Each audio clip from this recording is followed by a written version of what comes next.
So this is number 1 of 4 examples, and I'm going to tell you about each of these examples so you can use them, explain them.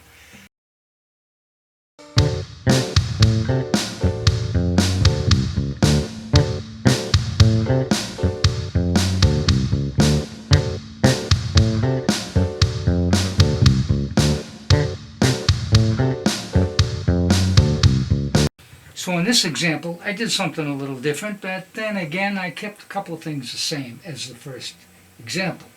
So I played octave, flat 7, 5th, 7th to the 3rd.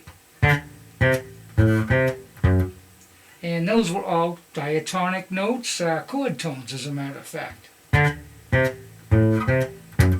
On the beginning of the first measure, I did the same thing as I did in the last measure, except I changed the notes. I put an 8th rest to start the line, and after the 8th rest, I played a chromatic approach to the 3rd. So I added the 3rd to the mix this time.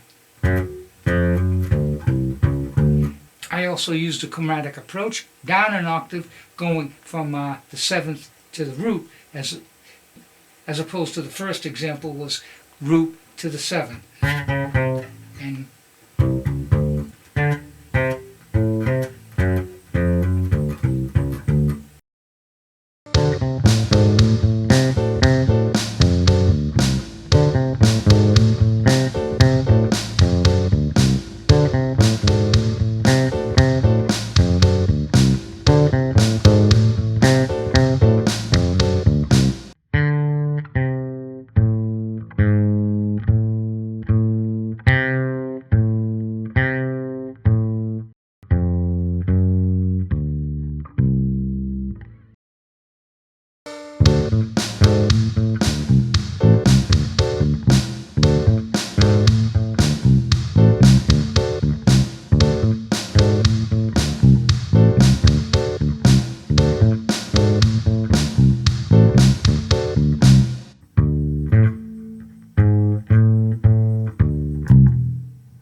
I have some different approaches I'd like to use, and the first approach I'm going to use on example 1, using the root, the 5, the flat 7, and the root.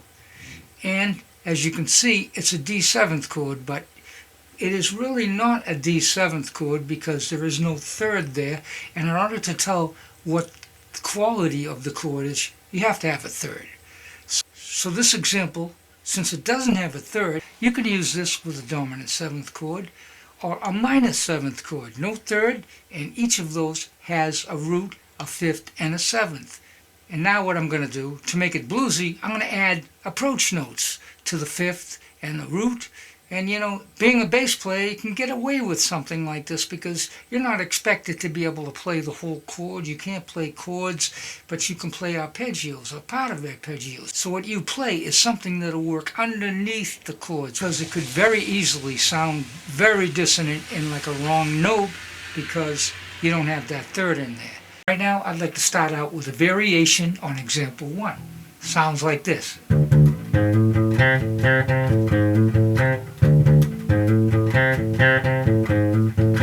On example 1, it had part of that line there, and I just extended it and repeated the approach to the 5th and the 5th.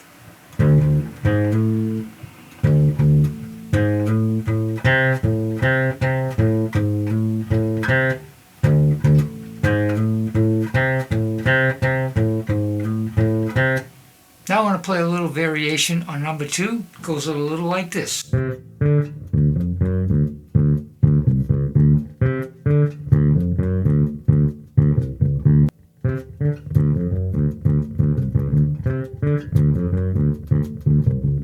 I'll slow it down.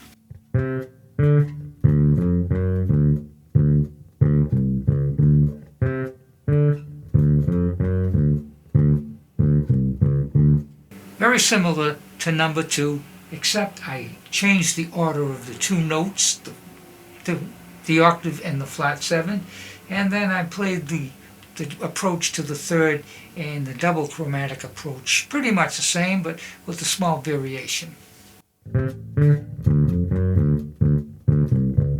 Another thing worthy of mentioning is the fingering. Now, a real easy way to play this is to do it in two positions, in fifth and then switch over to third. It's pretty much, I think, used more than any other combination of fingers, 1 and 3, between 1, 2, and 3, and I would play it like this.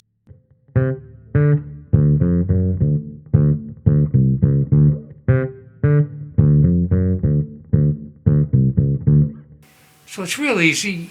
You're playing the seventh to the root, and then you switch down to third position, and you play the root, the approach to the third, then the third, and then a double chromatic approach from the flat 7 to the 1.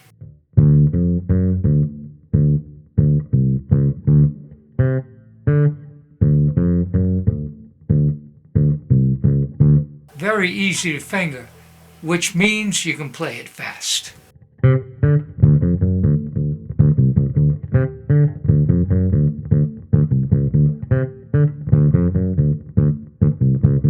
And if you get used to playing this way, filling in the gaps using approach notes and making sure that you're on the strong and the weak beats appropriately, you can get a lot of new lines happening and use them for your original compositions or just in a jam session or to make your song sound a little better. Having said that, that's all for this video. I hope you enjoyed it, got something out of it, and I ask you might subscribe. And I'd like to mention I do teach online virtual lessons, in which case I can observe your playing and tell you things about you don't even know and improve them and make you a far better player. I have 65 years of professional experience since I was 12 years old, my first gig at the Pine Glen School. Anyway, thank you for coming. Hope to see you soon.